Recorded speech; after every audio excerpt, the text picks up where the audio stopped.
ने इंडिया की जो बुक है उसका 6th चैप्टर जल संसाधन शुरू कर दिया था। आज मैं इसकी सेकंड वीडियो आप लोगों के लिए लेके आई हूँ। फर्स्ट वीडियो में हम लोगों ने कॉमनली जल संसाधन होता क्या है ये पढ़ा।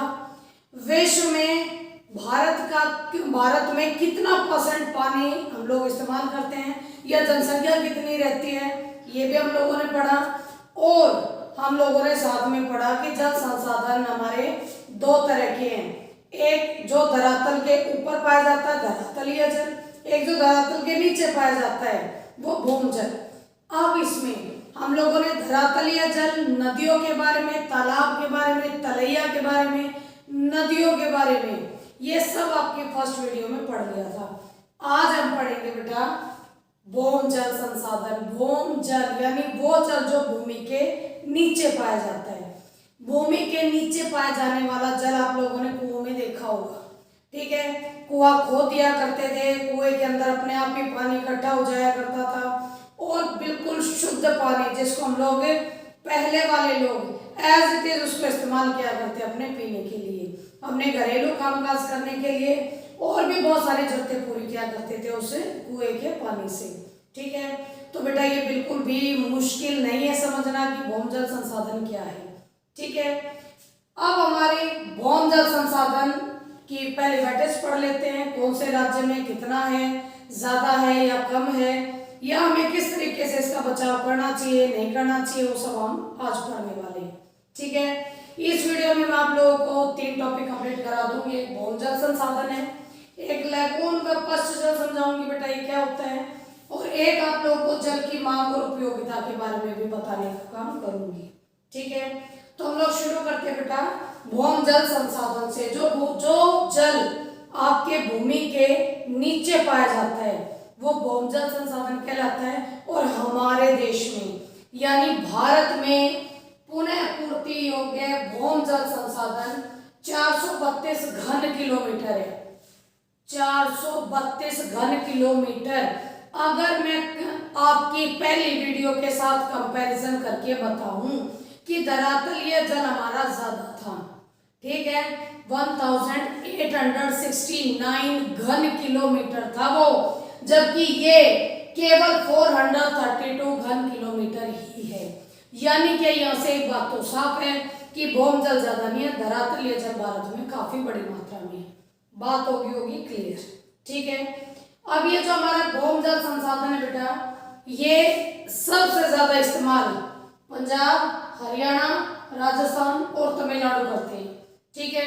सबसे ज्यादा इस्तेमाल आपके पंजाब, हरियाणा, राजस्थान और तमिलनाडु करते हैं। और यहीं से बता दूं बेटा मैं कि इन्हीं राज्यों में भौम जल संसाधन को कंपल्सरी बनाने के लिए कि हमारे उस इलाके में भौम जल संसाधन इकट्ठा भी होता रहे साथ साथ, उसके लिए जब घर बनाते हैं तो घर के स्ट्रक्चर में कंपल्सरी बना दिया गया है तमिलनाडु में कि घर बनाएंगे तो उसके नीचे उन्हें पानी स्टोर करने की जगह रखनी ही पड़ेगी, उसके बिना किसी का भी नक्शा पास नहीं होगा, ठीक है। तो तमिलनाडु एक ऐसा इलाका है जहां पर पानी को स्टोर करने के लिए संरचनाओं को कंपल्सरी बना दिया गया है, ठीक है। ये सबसे ज्यादा इस्तेमाल करते हैं भूमि के जल का, ठीक है। और सबसे कम इस्तेमाल कौन करता है? छत्तीसगढ़ है, ओडिशा है और केरल है, ठीक है। ओडिशा हर जगह बेटा आप लोगों को अब यही नाम इस्तेमाल करना पड़ेगा, क्यों? क्योंकि उड़ीसा पुराना है, ओडिशा नया नाम है जिसको लेकर आप लोगों को चलना ही पड़ेगा, ठीक है। तो इन राज्यों में सबसे कम भूमि के पानी का इस्तेमाल किया जाता है, ओके। इसके बाद आता है कि अगर हम जल की हमारे आने वाले टाइम में कह दो या आज के टाइम पे कह दो, जल की मांग 100% बढ़ने वाली है, ये बात सब मानते हैं। क्योंकि जैसे जैसे टेक्नोलॉजी आ रही है, जैसे जैसे जनसंख्या बढ़ रही है, जैसे जैसे पेट बढ़ रहे हैं, पेट बढ़ रहे हैं तो भूख बढ़ रही है, भूख बढ़ रही है तो कृषि बढ़ रही है, कृषि बढ़ रही है तो कृषि के लिए, सिंचाई के लिए पानी की मांग बढ़ रही है, ठीक है। और आगे तुम्हें ये भी बताऊंगी कि खेती के लिए भौम जल संसाधन का कितना बड़ा हिस्सा कृषि की सिंचाई के लिए इस्तेमाल किया जाता है। तो बेटा कृषि की मांग बढ़ने से बहुत सारे हानिकारक प्रभाव हमारे ऊपर पड़ने वाले हैं। इतना थोड़ा सा ही अंदेशा यहाँ दे देती हूँ कि आप लोगों का जो जल है, ठीक है, ये किन्हीं दो समुदायों के बीच में, किन्हीं दो राज्यों के बीच में, किन्हीं दो देशों के बीच में विवाद का विषय बन जाता है, ठीक है। और हमें यहाँ साफ दिख रहा है कि आने वाले टाइम पर हमारा भूजल संसाधन कम ही होगा, और कम ही होगा तो उसके हानिकारक प्रभाव पड़ने वाले हैं। लड़ाइयाँ तो बढ़ेंगी बढ़ेंगी, साथ में जगह जगह सूखा पड़ने के भी हमारे देश में खूब एग्जाम्पल आपको आगे आने वाले समय में देखने को मिलेंगे, ठीक है। तो बेटा ये तो भूजल संसाधन से रिलेटेड है। अब है लैगून व पश्च जल। लैगून नॉर्मली बेटा आप लोग के समुद्रों के किनारे मिलते हैं, ठीक है। समुद्रों के आसपास कुछ ऐसी जमीन जिसमें पानी स्टोर हो जाता है, या फिर ऐसी नदियां जहां से बहकर जा रही है उसके साइड में एक ऐसा कुंड तैयार हो जाता है जिसमें पानी स्टोर हो जाता है। उस कुंड में बहुत सारे काम किए जाते हैं, ठीक है। मान लो ये आप लोगों का पूरा समुद्र है, ठीक है। समुद्र के साथ लगते यहीं पर कोई छोटी सी आकृति वाला ये कुंड तैयार हो गए, ठीक है। इसे हम बोलते हैं लैगून, ओके। यानी ये तो पानी है ही है, लेकिन इसमें भी लगातार पानी स्टोर रहेगा। और मजे की बात बताऊं, समुद्रों के किनारे ये जब ज्यादा मिलते हैं तो इसमें भी समुद्र का पानी खारा ही मिलेगा, ठीक है। हाँ, जो नदियों के पानी से निर्मित लैगून है उनमें पक्का मीठा पानी मिलेगा, जिसके कारण हम लोग कह देते हैं कि लैगून या झीलों का निर्माण होता है। ये जो लैगून या झीलें हमारी, ये मीठे और खारे दोनों ही तरह के पानी के होते हैं, ठीक है। और इन लैगूनों में जो पानी स्टोर हो गया सेफ है, किसी भी तरीके से यहाँ पर कोई दिक्कत पैदा तो होने वाली नहीं है। इसीलिए इस पानी का इस्तेमाल हम लोग सिंचाई के लिए करते हैं। इस पानी के अंदर हम लोग मत्स्य पालन यानी कि मछली पालन जैसी क्रियाएं करते हैं, या इसका इस्तेमाल चावल की कुछ किस्में हैं जो खारे पानी में भी उगती हैं, उनके लिए भी हम लोग इस पानी का इस्तेमाल कर सकते हैं। या फिर नारियल की खेती की सिंचाई के लिए भी लैगून का पानी इस्तेमाल आसानी से हो सकता है, ठीक है। मेरे ख्याल से समझ में आ गया होगा, और नहीं भी आया है तो दोबारा से फिर सुनो बेटा कि लैगून वो इलाका है जो पानी के बड़े बड़े स्रोतों के पास छोटे रूप में मिलता है, जहां पर पानी स्टोर हो जाता है, ठीक है। कई बार आप लोगों की नदियों के कारण भी, नदियों में बाढ़ आ जाती है, उसके कारण भी इसका निर्माण हो जाता है आसपास के इलाकों में। और जब पानी इकट्ठा हो जाता है तो उसको फिर सिंचाई के लिए खेतों तक पहुंचाने का काम करवाया जाता है, ठीक है। तो भाई ये तो आपका लैगून था, इसको पढ़ और लेते हैं एक बार हम लोग कि केरल, ओडिशा और पश्चिमी बंगाल में इन लैगूनों और झीलों में धरातल या जल संसाधन है। अब थोड़ा सा दिमाग की घंटी को बजाओ, घंटी बजेगी तो आप लोगों को दोनों में डिफरेंस समझ में आएगा। हमने भौम जल संसाधन में पढ़ा था छत्तीसगढ़, उड़ीसा और केरल, ये भौम जल का इस्तेमाल ज्यादा नहीं करते। क्यों? क्योंकि इनके पास लैगून जैसे कृषि सिंचाई के संसाधन भी उपलब्ध है, ठीक है। आप लोगों ने इसमें देखा केरल, उड़ीसा और पश्चिमी बंगाल ये साथ में लिख रहा है, इसमें छत्तीसगढ़ नहीं जोड़ा भाई, छत्तीसगढ़ थोड़ा अंदर की तरफ आ जाता है। अगर ये भी हमारा थोड़ा सा समुद्र के पास होता तो शायद हम लैगून कह देते, ठीक है। चलिए, इन जलाशयों में खारा जल होता है, लैगूनों में मछली पालन और चावल की कुछ किस्में व नारियल की सिंचाई इस लैगून के जल से की जाती है। आई थिंक बेटा दोनों बहुत अच्छे से समझ में आ गए होंगे। अब हमारा तीसरा टॉपिक शुरू होता है। तीसरा है जल की मांग और उपयोगिता, यानी जल की मांग जो लगातार बढ़े जा रही है, बढ़े जा रही है, बढ़े जा रही है। क्यों? क्योंकि बेटा हम लोग जनसंख्या को कंट्रोल नहीं कर रहे हैं, हमारी जनसंख्या भी बढ़े जा रही है, बढ़े जा रही है, बढ़े भाई ईश्वर की देन है आने का। एक हो गया अच्छी बात है, दो हो गया कोई बात नहीं, परिवार नियोजन भाई हम दो और हमारे दो चलता है। लेकिन तीसरा, फिर चौथा, फिर पांचवा, अरे आने दो ना, ईश्वर खुश है हमसे। लेकिन ये नहीं पता कि अगर जितने ज्यादा होंगे उतनी घटिया परवरिश होगी, जितने थोड़े होंगे इस महंगाई के जमाने में उतनी अच्छी परवरिश दे पाएंगे हम लोग। ठीक है, ये तो नहीं बेटे मजाक की बातें, सिंपल सी बात है। इतनी बड़ी जनसंख्या में अगर प्राकृतिक रूप से भी वृद्धि होगी तो भी थोड़ी जनसंख्या तो बढ़ती ही चली जाएगी। ठीक है, इसमें हम कितना ही कंट्रोल कर लें, जनसंख्या विस्फोट हो चुका है एक बार और बड़ी संख्या में जनसंख्या भारत में इकट्ठी हो चुकी है। अब अगर वो भी प्राकृतिक रूप से भी हम दो हमारे दो वाला सिस्टम भी अपनाएगी तो भी जनसंख्या हमारी बढ़ती ही जाएगी। ठीक है, छोड़ दो उसको, आ जाओ इधर। जल की मांग और उपयोगिता की शुरुआत करते बेटा। हमारा देश एक कृषि प्रधान देश है, तुम्हें भी पता है, कोई नई बात नहीं बता रहे। और कृषि प्रधान देश है और हमारे देश की जनसंख्या का 2/3 भाग यानी 75% कृषि पर ही निर्भर हैं लोग। समझ में आया होगा।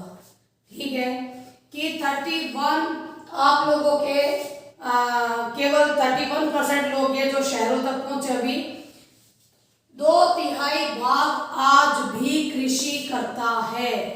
ठीक है, और इस कृषि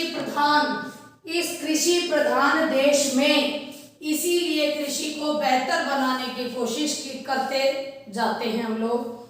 और आजादी मिलते ही हमारी सरकारों ने इसके लिए शुरुआत भी की थी पंचवर्षीय योजनाओं के माध्यम से।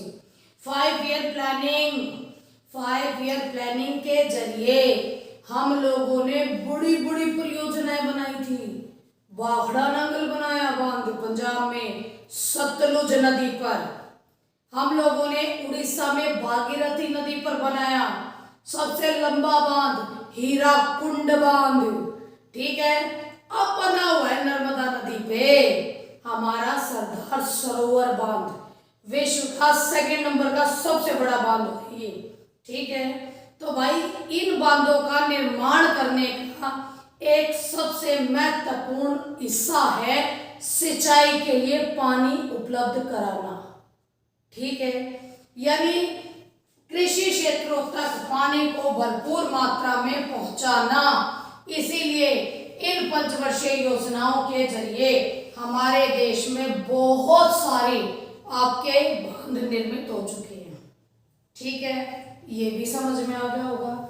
इसके बाद है धरातली और भूजल का सबसे ज्यादा प्रयोग कृषि में होता है। 100% करेक्ट बात। जब कृषि प्रधान देश है, 70% जनसंख्या 75% जनसंख्या कृषि में लगी हुई है, तो भाई पानी भी चाहिएगा खेतों को। ठीक है, तो एक वेटेज बना दी है मैंने धरातली और भूजल की कि कृषि क्षेत्र में हमारे धरातलीय जल अगर 100% है हमारे पास तो उसका 89% अकेले कृषि पर ही खर्च होता है, या फिर भूजल का तो 92% आपका कृषि पर खर्च होता है। ठीक है, नदियां नहरें गांव तक पहुंचे ना पहुंचे, लेकिन सभी के खेतों में ट्यूबवेल लगे हुए सभी के मिल जाएंगे। ठीक है, और ट्यूबवेल से क्या होता है, आपके धरातलीय जल की बजाय भूजल को बाहर निकालकर सिंचाई करने का काम किया जाता है। ठीक है, आई थिंक ये चीज भी बहुत अच्छे से समझ में आ गई होगी। इसके बाद बेटा उद्योगों में धरातलीय जल केवल 2% इस्तेमाल होता है, जबकि भूजल 5% इस्तेमाल होता है। ठीक है, अच्छा इसके लिए भी अच्छी सी बात बताती हूँ। आपकी मम्मियों को जब कपड़े धोने होते हैं और घर में अगर समरसेबल लगा रखा पुलिस की आंखों से बचाकर, क्योंकि पुलिस को पता लग जाता तो फटाफट है तुमने समरसेबल लगा रखा 250। ठीक है, लेकिन बेटा बिना यानी ये छुपा छुपी से काम हो जाते हैं थोड़े, और समरसेबल लगा लिया, ऑन करते ही पानी धड़ाधड़ बह जा रहा है, पानी में कपड़े निकाले जा रहे निकाले जा रहे, एक्स्ट्रा पानी बह जा रहा, क्या है वो भूजल है जो हमारी नेग्लिजेंसी की वजह से नालियों में बहता हुआ जा रहा है। ठीक है, तो यहाँ पर अगर 5% भूजल का इस्तेमाल हम लोग घरेलू स्तर में उद्योगों में दिखा रहे हैं तो कुछ गलत नहीं है। ठीक है, यानी उद्योगों में था बेटा, ये मैंने घरेलू वाला बता दिया पहले। उद्योगों में 2% धरातलीय पानी इस्तेमाल होता है, 5% भूजल होता है। लेकिन यहाँ पर आप लोग के घरेलू में धरातलीय जल का ज्यादा प्रयोग होता है, टूटियां भी काफी चलती हैं। ठीक है, समरसेबल भी चलते हैं लेकिन टूटियां भी खूब चलने का काम करती हैं। ठीक है, जिसको आप लोग टैप बोलते हो। टैप चलाकर छोड़ दी, अपना काम करे जा रहे और वो चलता जा रहा है, हम खुश। हमें ये है ही नहीं कि हमारा पानी वेस्ट होने लग रहा है। ठीक है, चलिए कोई बात नहीं, फिर भी लास्ट में यही बात कहूंगी बेटा कि भविष्य में विकास के साथ साथ औद्योगिक सेक्टर में और घरेलू सेक्टर में दोनों सेक्टर में आपके पानी की मांग बढ़ने वाली है। और इस मांग की पूर्ति केवल तभी हो सकती है जब हम इन जल संसाधनों को बचाकर रखने का काम करें। ठीक है, तो शायद बहुत अच्छे से समझ में आ गया आप लोगों को। इसके अलावा भी अगर एक बार फिर बता दूं बेटा कि इसमें थोड़ा सा आगे पीछे कर दिया मैंने।